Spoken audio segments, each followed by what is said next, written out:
Welcome to Small Biz Life, episode 80, the 4x4x3 Insight Guide for Sales.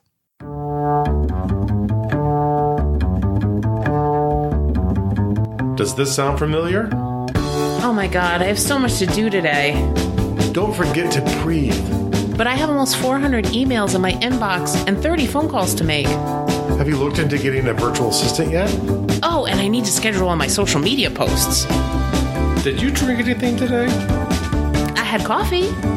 Did you eat today? Did I mention coffee's a bean? This is Small Biz Life.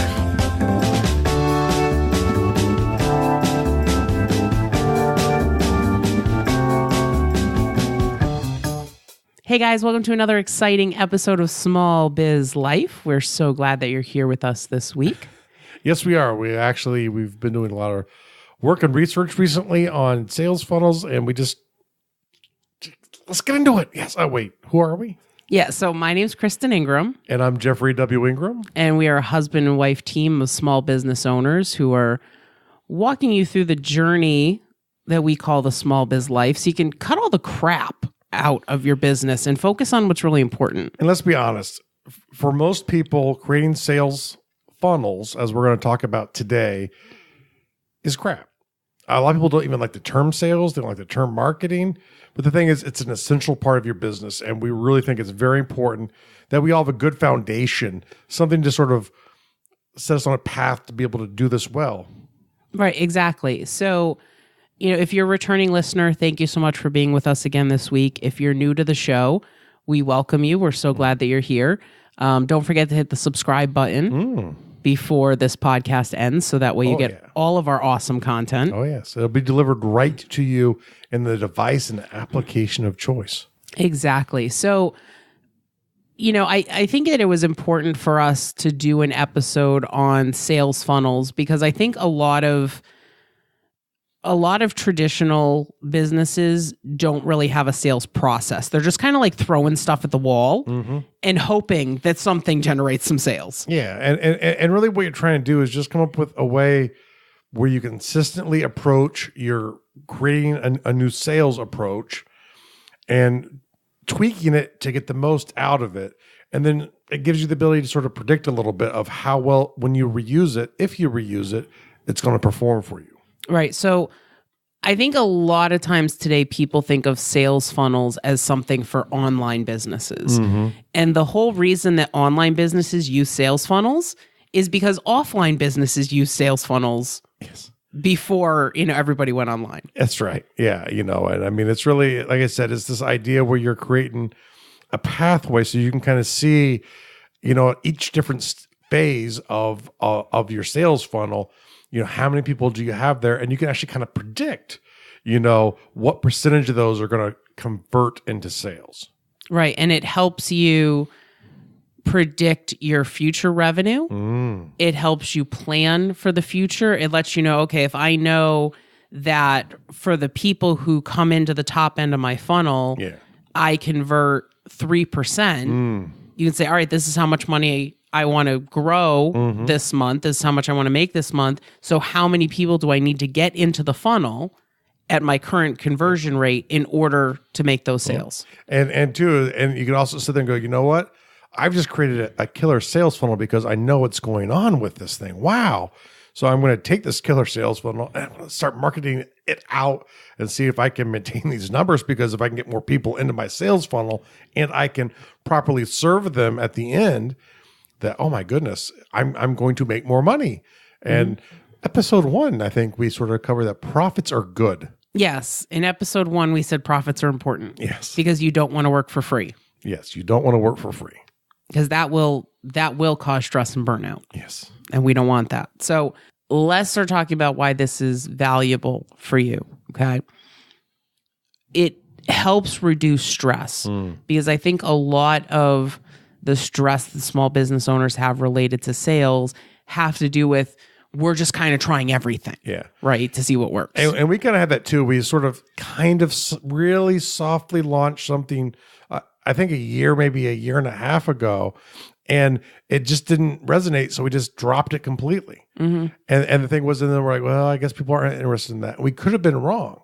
And maybe we could have been making more money and helping more people if we'd actually created a sales funnel with it instead of just actually throwing something against the wall and seeing if it stuck.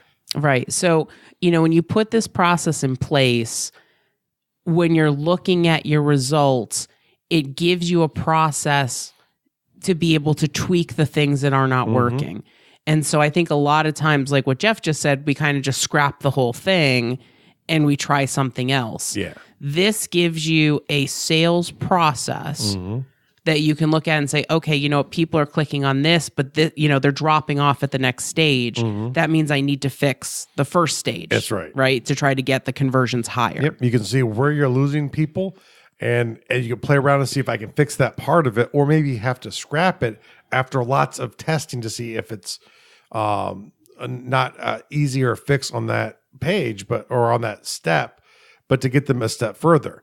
And yet you will lose people on the way. A sales funnel, if you've seen a funnel, go to your kitchen, grab one out. They're big at the top and they're smaller at the bottom because you're going to probably lose some people along the way. And it's okay. That's everyone does. Right. And I think that's a problem that small businesses have is they think that they have to convert everybody. The whole reason that, businesses go out and they create estimates, is because they're not going to get every single job. Yeah. People want to compare different companies to each other.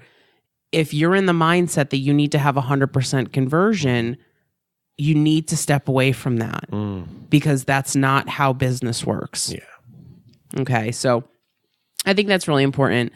A sales funnel gives you, some organization so that you can serve more people. Yeah. Right? Because now you have a process. And I think that when you get that process down, you have more time to do estimates, to create value, to do all those things that we've been telling you need to do.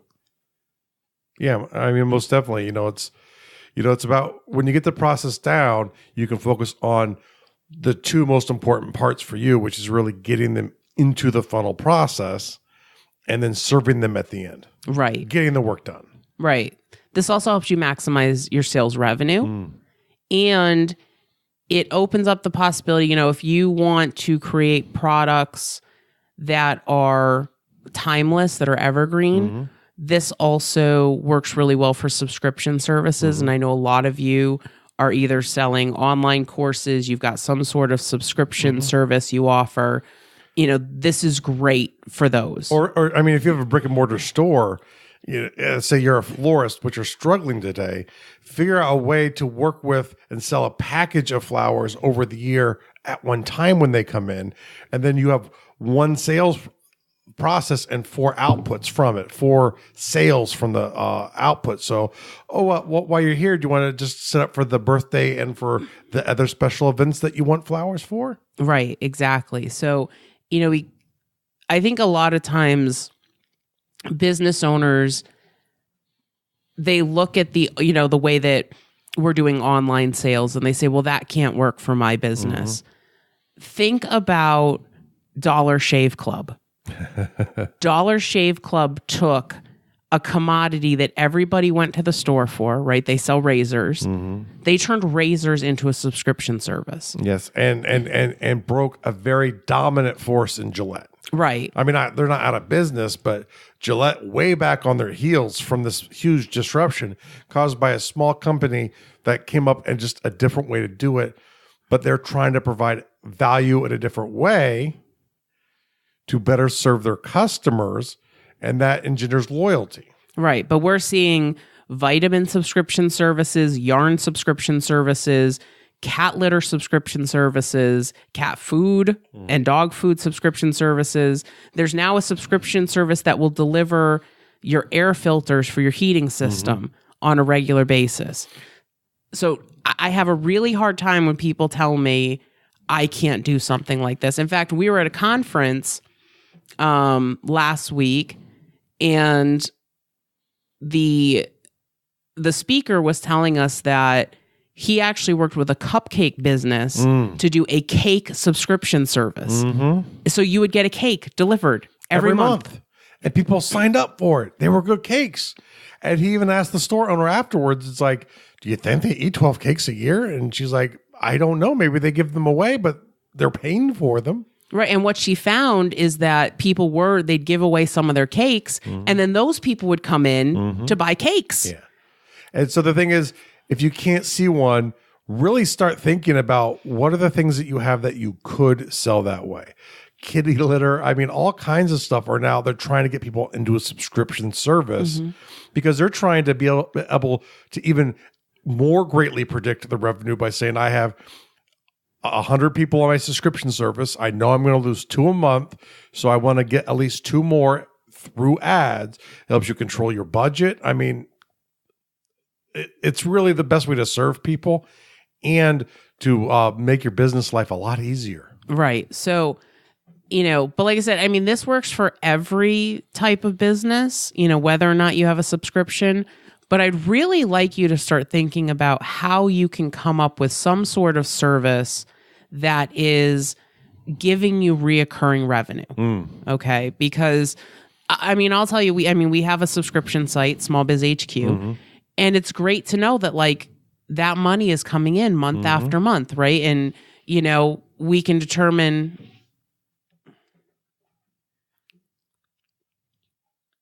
that money comes in month after month, and we can determine, how much do we want to try to grow it? What rate do people drop off? So how many new people do we need to come in? But it helps to stabilize your business flow. And so I'd really encourage you, to think about how you can work that model into your business. Yes.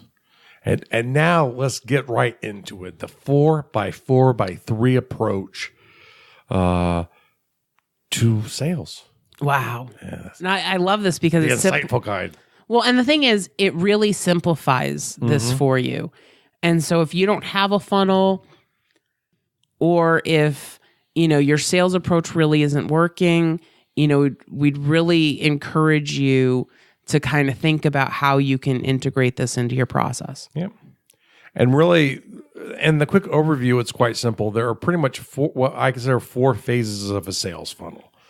And then within there are 4 skills that you really need, or things that you need to be able to do a sales funnel. And then there are sort of 3 different approaches to actually selling stuff. So that's the 4x4x3. Awesome. Very catchy. Very catchy.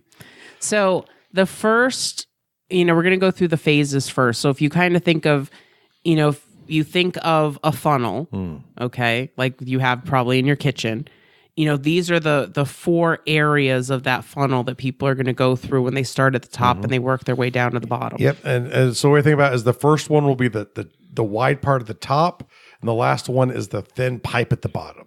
Okay. So what's the first phase? The introduction phase. Okay. So what is that? Hey, you got to meet people, whether it's online or it's in person. You got to have a plan to get people in front of you. And that's really what it is. It's just that. Right. So, this is going to be the largest part of your funnel, right? And there's lots of different ways that you can do this. So this can be you can do this through direct mail, which, mind you, your direct mail conversions are probably going to be about, 2 to 3%, 3's on the high side. But that means that you are mailing out to a lot of people. And there's a huge cost to that. Yep. Okay. This can be Facebook ads. And, it's funny because I talk to a lot of local business owners and they're like, oh, Facebook ads, those are only for, big companies. It is amazing how you can micro target in Facebook. I want people in Windsor who are in a pet group on Facebook. Right. So you can target other brands, you can target other groups, but then say, I want people in my geographic area. Well, in a way, Facebook ads are a great levelizer with big companies because you can actually target your large competitors' target and create stuff that shows your distinction versus them and try and pull people off. Right. I was talking to a business owner the other day, and they sell products and services. And I said, what if you targeted the products that you sell, target their pages, and then dial in on your zip code? And she went, I didn't know I could do that. Yeah. It's so amazing. We're going to be working with her, in order to be able to design, a very specific audience for her ads. Yeah. This can be networking at live events. Yeah. We were just at a conference last week. We did a ton of networking, gave out a ton of cards, talked to people, built those introductory phase relationships. And, I think a lot of times we get into this kind of almost this distant, like, well, I don't want to actually go meet people. And the fastest way to get through a funnel, to get customers through a funnel, is to meet them in person. Yeah. And don't be wrong, too, there are other ways you can scale it out. This is where if you're a company with a blog or a podcast or videos that you sort of put out onto YouTube or Facebook, that's the online equivalent of being introduced to people. You're giving out free content to try and attract them to do more interactions with you. Right, exactly. So the second phase is the relationship phase. And that's really where you're building trust. So, if your initial phase, you give somebody a card at a live networking event or at a conference, and you get them to go to your website and start looking at your content, whether that is video content, whether you get them on your email list and you start sending out email content, a podcast. I mean, those of you that have listened to us for a long time, many of you have told us that you feel like you've built a relationship with us, right? Because of all the content that you've consumed from us. And sometimes, you feel like we're talking directly to you. Thank you. This could be follow-up phone calls, if you're in more like direct sales. These could be, those relationship building emails that you send out. Hey, thank you so much. It was great to meet you. And you start the process, after the introduction phase. This could be webinars that you do. Yeah. Really it's getting yourself in front of people so that they begin to like and trust you. And we even, we do a lot of this through our Facebook group. Yep. With people interacting, and we interact with them, and you're building those relationships. So you just have to determine, know who your audience is. Yeah. So that you know the best way to build a relationship with them. Yeah. And listen. But there are a lot of business owners out there who feel that, they can just meet somebody one time and then press them for a sale. People don't do business like that anymore. Yeah. They want to do business with people they like and they trust. That's why the relationship part, I think small business owners are really good at the introduction phase. The relationship phase is where we lose a lot of people. Or if you have trouble with both of those phases, you're probably going to be in trouble because you're going to have a very small intake into your funnel. Right. So phase 3 is the decision phase. Hey, that's selling. Yes. So you're essentially trying to present an offer to your prospective customer and trying to get them to make the yes decision. Right. And so now this phase happens after the relationship phase. Yes. So again, don't try to push people into a sale before you built a relationship. And don't get us wrong. If you have a smaller margin on a product, you're probably going to have a smaller relationship phase. It's probably going to be a smaller price point. But keep that in mind. But ultimately, especially for your big products, for you to get me to buy a house with you, I kind of need to know my realtor, or I'm not sure where I'm going into. I'm not sure if I can trust what I'm buying. And that's a very expensive product. So I'm not going to work with you. Right. So I think Jeff makes a really good point that the higher your price point, the more you have to invest in phase 2. So if you're selling a product that's $8 a month, not as much relationship building as if you're selling a product that's $1,000. Yeah. And maybe you can go straight from introduction to to sale, but that's like a pack of gum. Mm-hmm. That's your add-on Amazon products. That I just need that, and it's small, it's inexpensive. Yeah, I'll take that plus this. Right. So what you're really, if your product is less than $30, you can kind of go through the relationship phase very quickly. Mm-hmm. You can kind of do 2 and 3 almost at the same time. Mm-hmm. Okay. If you're at a price point higher than that, there needs to be some relationship building before the decision phase hits. Or expect to know. Right. Or build a clever funnel where you have something less expensive to sell closer to the beginning and you work up to the more expensive thing. Right. And that's a really good approach to get people up in price point more quickly, because if you offer a lower price product and that product is solid, you deliver it well, when you make the next pitch for the bigger product, that is an easier sell. Yeah.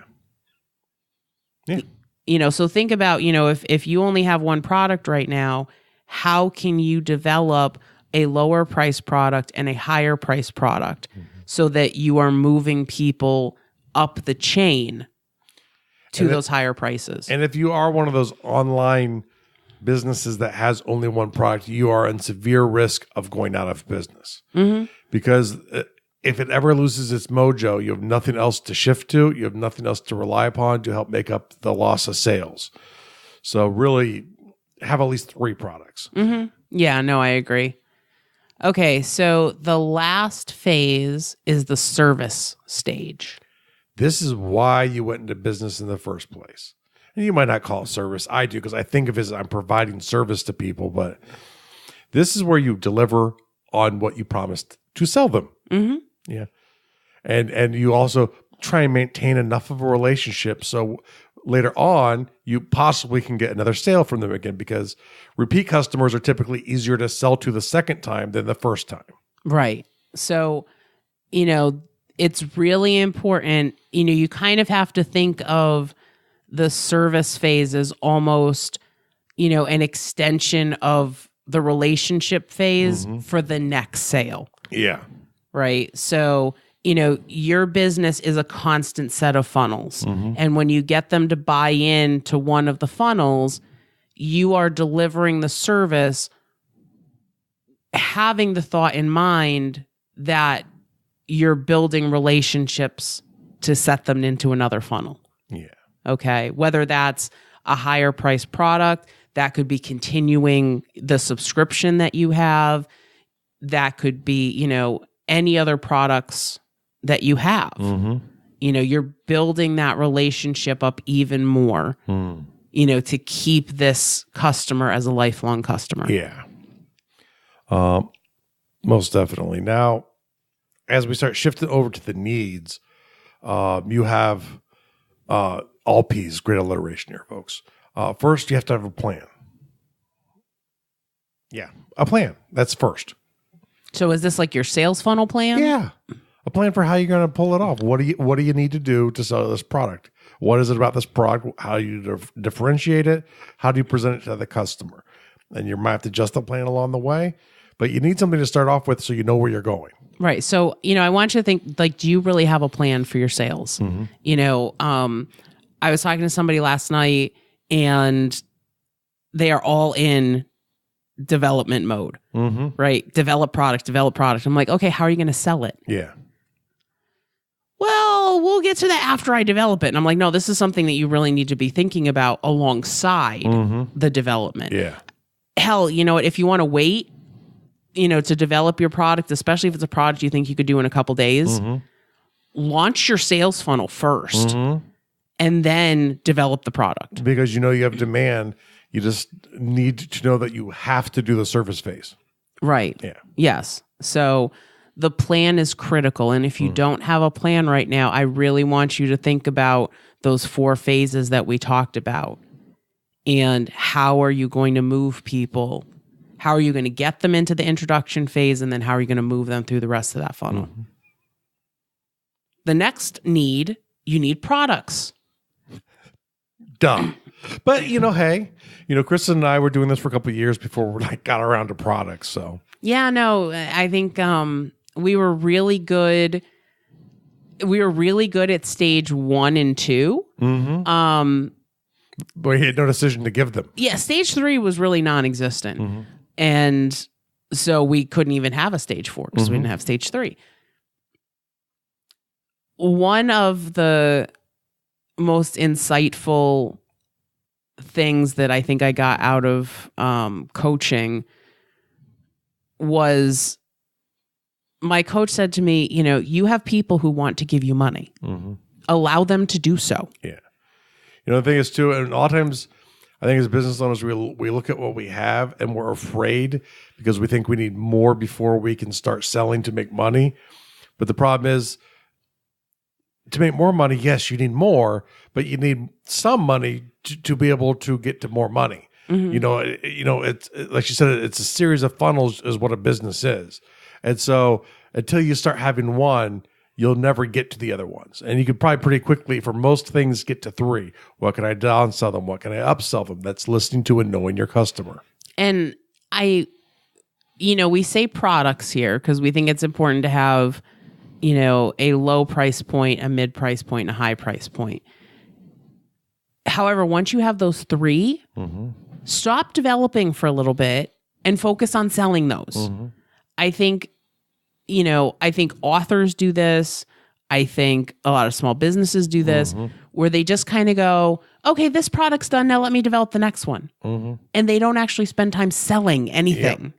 And then they wonder why they have low sales and they get discouraged and maybe they stop. And maybe it's their heart's calling. And because they don't want to do all of the work, that they end up living a life with regret. And I don't want to be there. Yeah. And we don't want you to be there. So, develop products that you think are awesome and then go tell the world about them, And don't think marketing, because this is the marketing part of it, right? Don't think marketing's a bad thing. You're trying to inform people of what you have to offer them and the value it is. And then you're servicing them. You're taking care of your customers. How's that bad? Right. Exactly. So, don't be afraid. And again, I think having this plan is going to help you get through your fear of sales. Yeah. Now, 3, platform. And immediately most minds just went to online platform. It could be. It could be a store as a platform to sell products. A car as a platform for you to get to someone's office to deliver a service or a product. So platform is a generic term. Much like sales funnels, been around for much longer than the internet or the Webernets, and but you need one. You need the proverbial vehicle to deliver your products and services to people. Right, and part of every platform is a website and some sort of social media presence.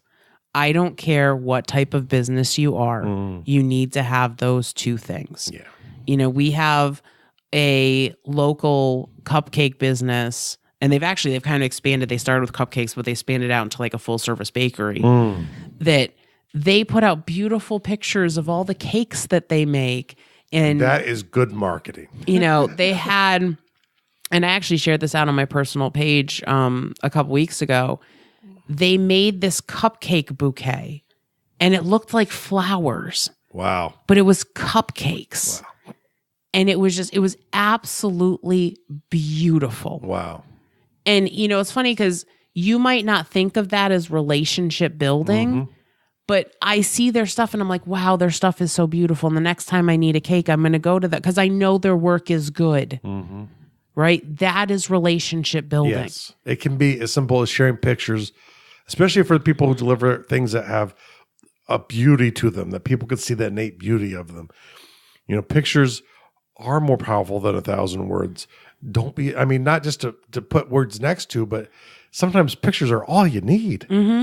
So, your platform does not have to be overly complicated. Nope. Okay. But people do have to be able to find you online. Especially if you're a restaurant, No PDF menus ever. Oh the PDF menus drive me crazy. I know it's really easy. I know it's inexpensive, but and you probably have no idea because someone sold you a crappy web package, but people want to be able to click through and see your menu without having to download it. A lot of times the downloads are really hard to read on a phone. You be mobile conscious all the time. You know what? If you're a restaurant, you look for content, get your chef in the kitchen, have them cook up your big end dishes and just have them talk about why they're good. Oh, it's like watching a cooking show. It'd be delicious. I don't think I've ever seen a restaurant do that, but I'm sure there must be. But please, content doesn't have to be hard. No, it really doesn't. And even, let's say you're in something like auto repair, and you're like, what am I going to develop for content? Well, you can do Facebook Live videos where you tell people, hey, how much gas, when should I fill up my car with gas? Why should I fill it up at half a tank, right? Versus waiting until it's almost drained. How often do I really need to change my windshield wipers? And when do I know to do that? When you get that car in that has the 50,000 mile oil in it, pour it off into a jar and then take a can. This will be a cost to your business of oil the way it's supposed to look. Pour it into another like glass mason jar and just show it to a camera and be like, this is what you need in your car. If you don't get your oil changed, this is what it looks like. Right. And talk about what it does to the car. How often do you really need to change your oil, your air filter? And what does a dirty air filter look like? There's lots of things that you can do to help educate people. Yes. Even silly things like, it was funny because like my mechanic, I needed new tires and he brought me out and he said, yeah, you really need new tires because see this little bar here? This should not be showing. If you can see this, that means that you're past the wear on your tires. And I'm like, could you do a video on that? Explain that to people. Yeah. It doesn't have to be hard, guys. It really doesn't. And this is all part of the relationship building piece of your business. Yeah, most definitely. Okay, so the last need is psychology. Ooh. Snap. What? We're not psychologists here, Kristen. Now, I took some psychology courses in college. I actually took Intro to Psych and Abnormal Psych, which was incredibly helpful, actually, for my business.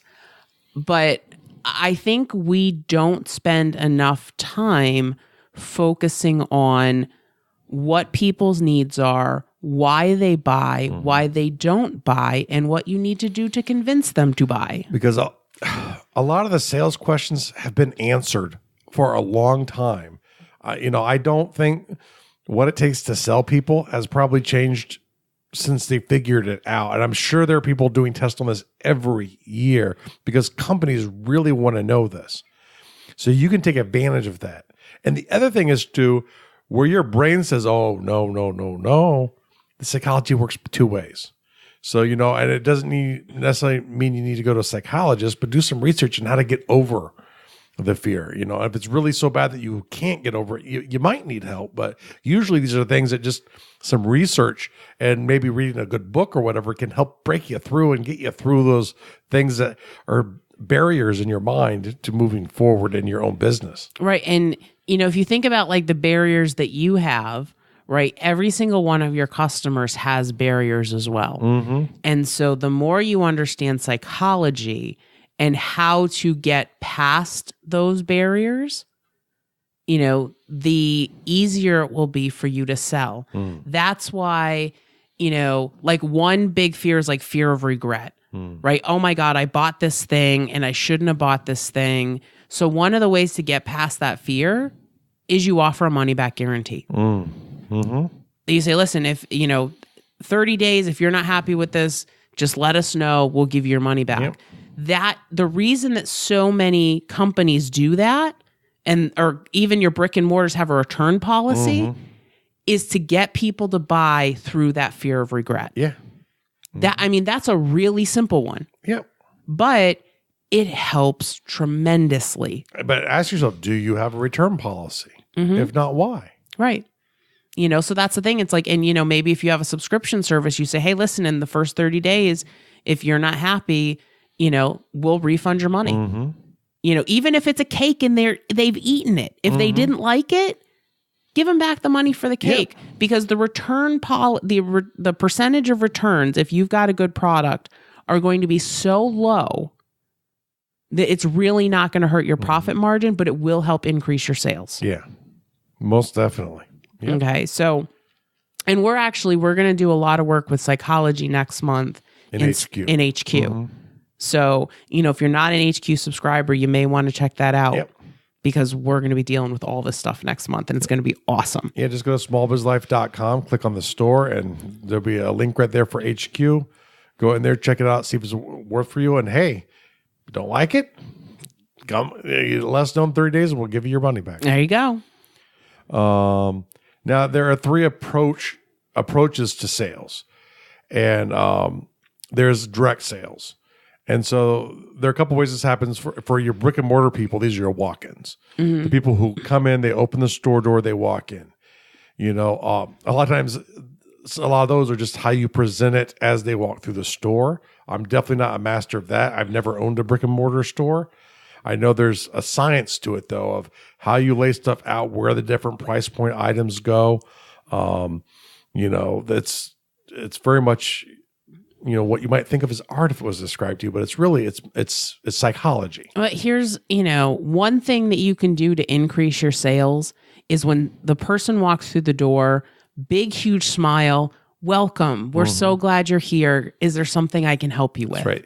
They found your store. That was the introduction. The relationship is being kind to them when they walk in. Right. Because when I walk into a store, and those of you who have met me, you know that I am like a jeans and hoodie kind of person. I have walked into a lot of stores and been completely ignored. And I tend not to shop at those stores. But there are other stores you go into where, big, huge smile, welcome. Like Moe's is really good at this. If you've ever eaten at Moe's, you open the door, you walk in and everybody goes, hey, welcome to Moe's. And you're like, hey, that's cool. Yeah. And for you brick and mortar people too, if you have hours that you publicize and that are on your door, that you're open from this time to that time, guess where you better be when I show up?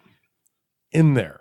And I don't know if this is a trouble everywhere or just around where we live, but you'll go to some small places, you want to support your local shops, and then you get there and they're supposed to be open until 5, and guess what? It's 2 p.m. and they're gone.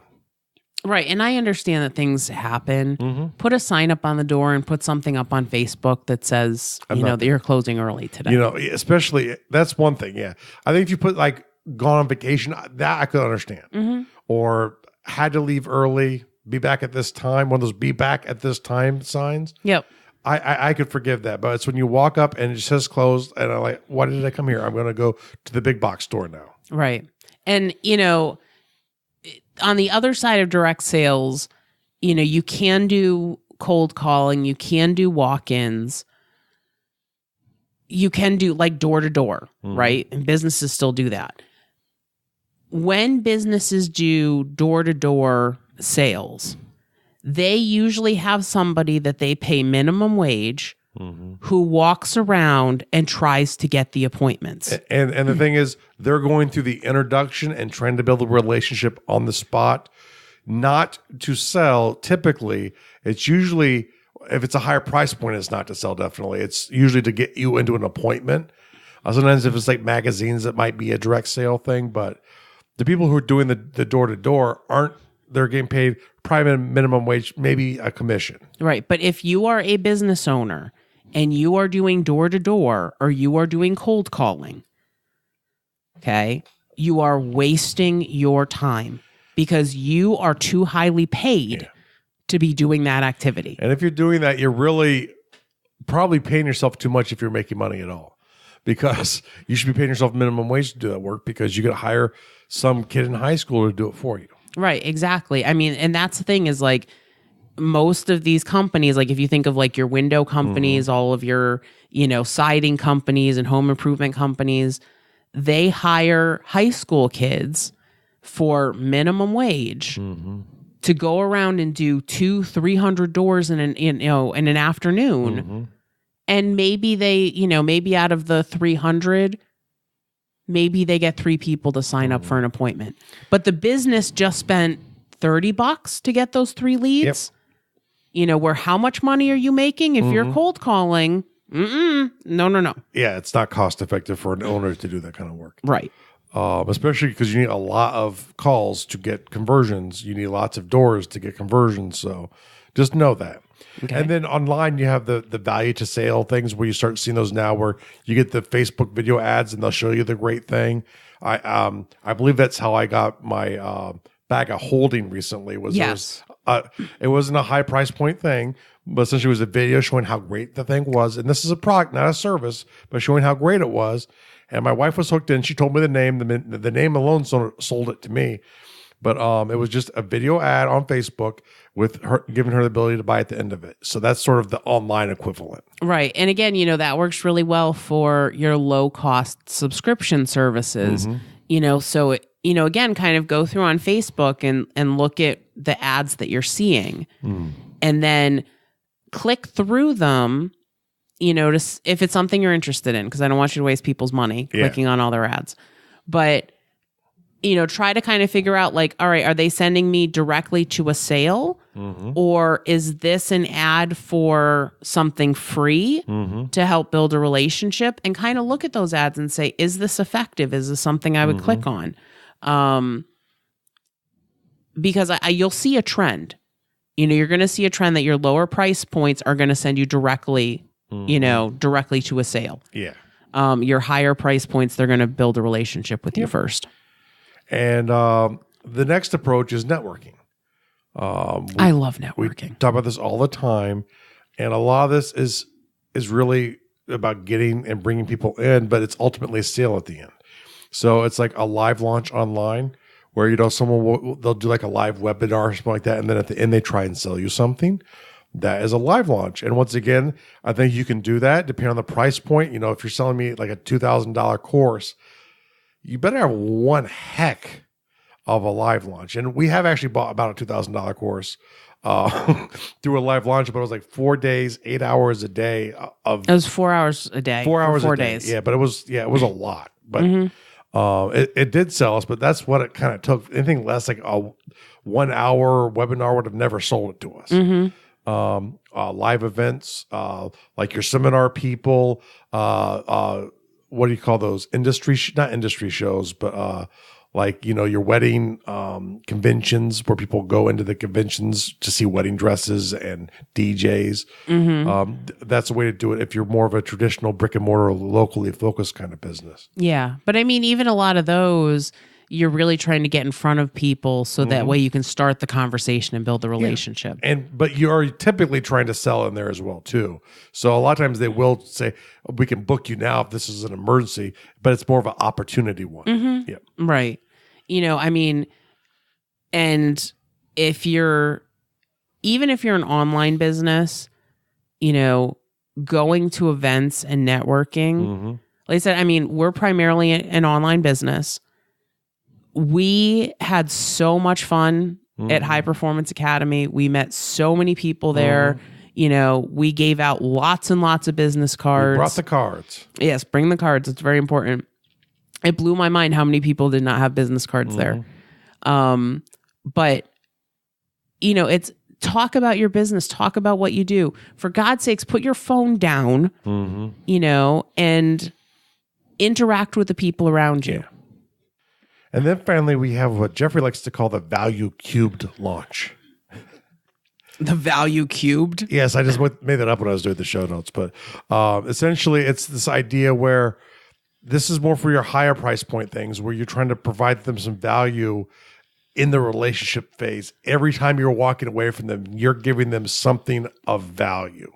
And it's not like your car, but like you see this a lot online with the 3 video sequence selling, where you get pulled in, they give you 3 teaching videos, and then they give you a little bit of teach plus a sell. That would be a 3 video launch. But think about it, in a way, it's the same thing as a lawyer saying, you come in, I give you an hour for free of my time. Maybe a 15-minute over the phone, an hour in person. So you're trying to build value for a more expensive thing where people need more trust to buy into the product. No, and Jeff's absolutely right. And this does work, for offline businesses. So, let's say that you are a craft store of some kind, and the first thing you offer them is a free pattern. The second thing you offer them is you send them an email that has a video of you doing a difficult technique, maybe from that pattern. Yeah. And then the third thing could be, inviting them to come into the store. And if they make a purchase of, $100, you give, there's some small thing that you give them. You're trying to get their skin into the game.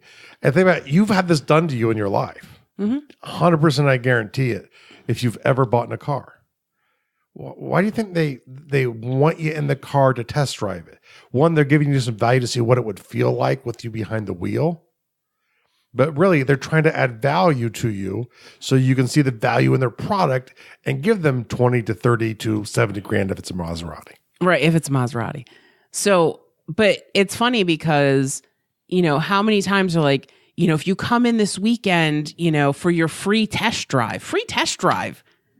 Like, does anybody charge for a test drive? No, but it's a free test drive. Oh, wow, it's free. Yeah. People like free stuff. Yeah. They do, so, what are you doing to add value to your potential customers? And like I said, especially for service businesses, this is key. Every time you walk away, the last thing you should do is give them something of value. Even if it's not 100% related to the conversation, walk away with them going, that person gave me something I did not know, at least. Right. And that's one thing that was really effective in me building my accounting firm. Oh, I had a lot of people when I was first starting out who came in because they needed help with QuickBooks. And I would go to their businesses and we'd be going through QuickBooks and I'd be, helping them with whatever issue they actually hired me for. But I would try to find two things that were a higher level, piece of information, like, hey, it looks like you guys are spending a lot on advertising, is that, or do you look at that to see how effective it is? Or, wow, I noticed you've got some receivables that have been outstanding for a long time. What techniques are you using to try to collect those? Value. Right. So, and then they go, wow, this isn't just about software. She's really knowledgeable. And taking those people and converting them from a QuickBooks client to a tax client to a consulting client, right? So moving them through the funnel. So you get 3 product price points for one service. Okay. Ding, ding, ding. And it was funny because it wasn't a conscious thing, at least, the 3 price points, but it was very conscious saying, how can I deliver value so they can see me as more than somebody who just, helps them clean up their QuickBooks. Yeah. Yeah. 100%. There are some risks to think about, and we'll kind of go over these quickly. We've addressed them a little bit, but and then like the needs, and when you go through the 4x4x3, you're gonna there's some things you're not gonna be good at, or some things you might not even know about. The good thing is once you have something like this, you can then do some more research, go in and try and bring your skills up in those levels to help you complete out a good funnel. Right. But make sure that you have your plan in place first and then research as you go. Don't say, I need to learn everything about funnels. Focus. Be focused. So come up with your plan first. Once you have that plan, then start researching each component as you need to. As you need it. And then 2 things to keep in mind, especially for people who are newer into this. You're going to lose prospects. You're going to lose customers. Even in a subscription service, you're going to lose both. And you need to be aware of about how many you're going to lose. And just be cognizant of that fact, because if your goal is, you need that 100 to get your financial goal, and you lose 2 and you forget to work that into your plan, then you're going to be short. So just keep those in mind. And you really can't take it personally if you lose customers or you lose prospects. No. It happens to everybody. And even if you're friends and you've become friends as you give them a service, possibly there's just some need that maybe they've grown and they need something else that you're just not it anymore, and that's okay. That's growing. You've helped them as much as you can. Right. Now, keep in mind as you're going through this too, and this is the thing I like to keep in my mind is, test these things as you're going through the process, because that will allow you to increase the conversions. And then ultimately, because of that, you can serve more people, right? And what you do has value. Don't belittle that. Even if you're selling me a toothbrush, I need that to keep my teeth clean. It's a service to me, even though you're offering me this product that I could have gone somewhere else for. So thank you for people who've sold me toothbrushes. I need those. Whatever you do. And really too, and then when it comes to think about your family, would having more money help or hurt your family? Probably pretty good. And then when you start making more money, that reduced stress, they're going to feel that at home because you were bringing the stress home with you before and you've stopped. Right. I mean, that's the thing is imagine, walking into your home and, it's cold outside and it's January and the kids are crazy and, your spouse, has had a really long day. Okay.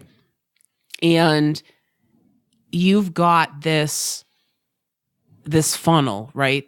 That people are going through. You've got a good conversion rate. It's kind of on autopilot, right? Because you've got the emails that are all set up and they automatically go out. And you're meeting people, whether it's, live in person or whether it's online. You're getting people into this funnel, right? They're going through the process. You don't really have to think about, am I just throwing stuff at the wall? Things are just converting. You're going to be in a better place to come home to your family. You're going to walk in with a strange thing that they haven't seen in months because you just started to get underway, right? It's called a smile. Remember when you used to walk home with those when you first got married or maybe when you first had your kids, or still occasionally pops up once in a while? It's a smile. And you just kind of go in the kitchen, you hug your spouse real good. And then you go hug your two kids and they start following. They're like, what's wrong? What's wrong with this person? And to the point where your spouse finally just goes, hey, are you okay?